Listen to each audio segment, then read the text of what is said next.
आज हम डीएनए में धर्म के नाम पर हिंसा और शक्ति प्रदर्शन का विश्लेषण करेंगे।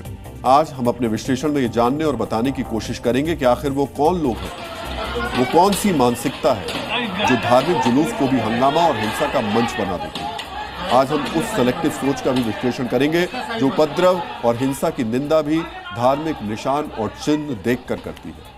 अब से 24 घंटे पहले देश भर में मुहर्रम का जुलूस निकाला गया। पूरे देश में मुहर्रम के जुलूस के लिए खास इंतजाम किए गए थे। पुलिस प्रशासन अलर्ट पर था। प्रशासन ने अपनी तरफ से हुड़दंग और हिंसा रोकने की पूरी तैयारी की थी, लेकिन कुछ कट्टरपंथियों ने मुहर्रम के जुलूस को शक्ति प्रदर्शन में बदल दिया। बिहार, झारखंड, मध्य प्रदेश में जगह जगह मुहर्रम जुलूस के दौरान हिंसा हुई। बिहार में पूर्वी चंपारण में अजय यादव की तलवार से काटकर हत्या कर दी गई। अजय स्थानीय राजनीति में सक्रिय थे। उनके बड़े भाई पंचायत का चुनाव लड़ चुके थे।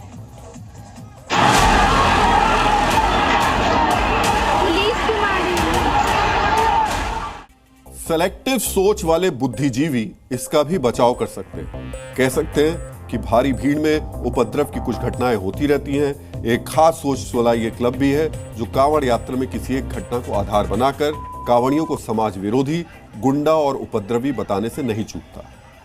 यहां हम कांवड़ यात्रा और मुहर्रम के जुलूस की तुलना नहीं कर रहे हैं। कांवड़ यात्रा की चर्चा हमने इसलिए की क्योंकि यह पवित्र यात्रा 11 जुलाई से शुरू होने वाली है। आज हम इन सेलेक्टिव सोच वाले बुद्धिजीवियों की सोच का विश्लेषण भी करेंगे, लेकिन उससे पहले हम अभी जो आपको बताने और दिखाने जा रहे हैं उसे ध्यान से देखिए और सुनिए। दरभंगा में ताजिया जुलूस से लौट रहे लोगों ने मंदिर को निशाना बनाया और हिंदुओं के घर पर हमला कर दिया। झारखंड के चतरा में कट्टरपंथियों ने हिंदू ध्वज को पहले फाड़ा और फिर उखाड़कर फेंक दिया। मध्य प्रदेश के रतलाम में ताजिया जुलूस के दौरान हिंदू प्रतीक चिन्ह से जुड़े ध्वज को जलाने की साजिश हुई। समय का ध्यान रखते हुए यहां हमने सिर्फ 3 घटनाओं का जिक्र किया है। सोचिए वो वैमनस्य की कौन सी भावना है जो अपने धार्मिक जुलूस में मंदिरों पर हिंदू प्रतीक चिन्हों को निशाना बनाती है।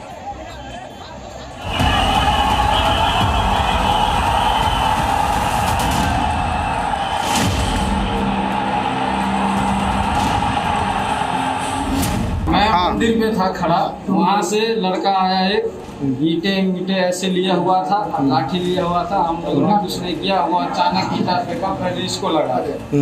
जब मैं गया उसके पास, वो फिर मेरे ऊपर भी लाठी चला दिया।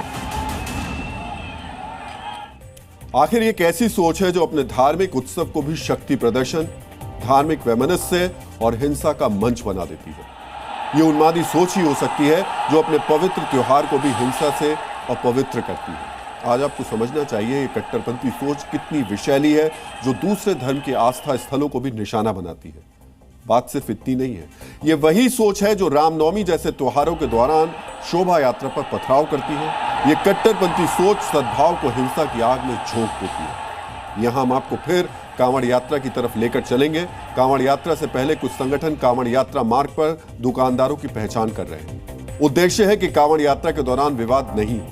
डीएनए मित्रों, आपको याद होगा इस नेम प्लेट के चेकिंग अभियान पर कई तीखे बयान आए थे। 3 जुलाई को हमने इस विवाद का विश्लेषण भी किया था। हम आपको याद दिलाना चाहेंगे, समाजवादी पार्टी के सांसद हरेंद्र मलिक ने कांवड़ यात्रियों को हुड़दंगी तक कहा था। चलिए हम एक बार मान लेते हैं कि सवाल उठाने वाले इन सम्मानित चेहरों को कानून व्यवस्था की चिंता रही होगी। इसलिए आज हमने कांवड़ यात्रा पर सवाल उठाने वाले माननीय नेताओं के पिछले 12 घंटे की गतिविधियों का विश्लेषण किया। हमें उम्मीद थी कि कांवड़ यात्रा मार्ग पर हुई छिटपुट घटनाओं पर चिंतित होने वाले माननीय नेताओं ने मुहर्रम जुलूस में हुई हिंसा को लेकर भी सवाल उठाए होंगे। सबसे पहले हमने असदुद्दीन ओवैसी का सोशल मीडिया अकाउंट चेक किया। कांवड़ यात्रा मार्ग पर जांच करने वाले स्वयंसेवकों की तुलना असदुद्दीन ओवैसी ने अपराधियों से की थी। हमें उम्मीद थी कि कानून व्यवस्था के लिए चिंतित रहने वाले ओवैसी साहब ने जरूर मुहर्रम पर हुई हिंसा की निंदा की होगी, लेकिन अफसोस हमें मायूसी हाथ लगी। ओवैसी ने सोशल मीडिया पर कई पोस्ट किए, बिहार के सियासी हालात पर सवाल उठाए, लेकिन उसी बिहार में मुहर्रम जुलूस के दौरान हुई हत्या को लेकर के वो खामोश दिखे। क्या ये सेलेक्टिव सोच नहीं है जो सियासी लाभ हानि को देखकर ही हिंसा पर प्रतिक्रिया देती है? आज हमने मौलाना और इत्तेहाद-ए-मिल्लत काउंसिल के मुखिया तौकीर रजा का बयान भी तलाशा। डीएनए मित्रों, आपको याद होगा ये वही तौकीर रजा हैं जिन्होंने मुजफ्फरनगर की घटना के लिए सनातनी स्वयंसेवकों की तुलना आतंकवादियों से की थी। हमें भरोसा था कि मुहर्रम पर हुई हिंसा को भी तौकीर रजा ने उसी नजरिए से देखा होगा, लेकिन हमें यहां भी मायूसी हाथ लगी। मुहर्रम में सड़क पर हिंसा का तांडव करने पर तौकीर रजा की जुबान खामोश थी। यही वो सिलेक्टिव सोच है जो धार्मिक जुलूस को शक्ति प्रदर्शन बना देने वाली हुड़दंगियों को प्रोत्साहित करती है। हमने समाजवादी पार्टी के पूर्व सांसद एसटी हसन के बयान की भी खोजबीन की। अखिलेश यादव के करीबी एसटी हसन ने कांवड़ रूट पर ढाबा मालिकों की जांच करने वालों की तुलना पहलगाम के आतंकवादियों से की थी।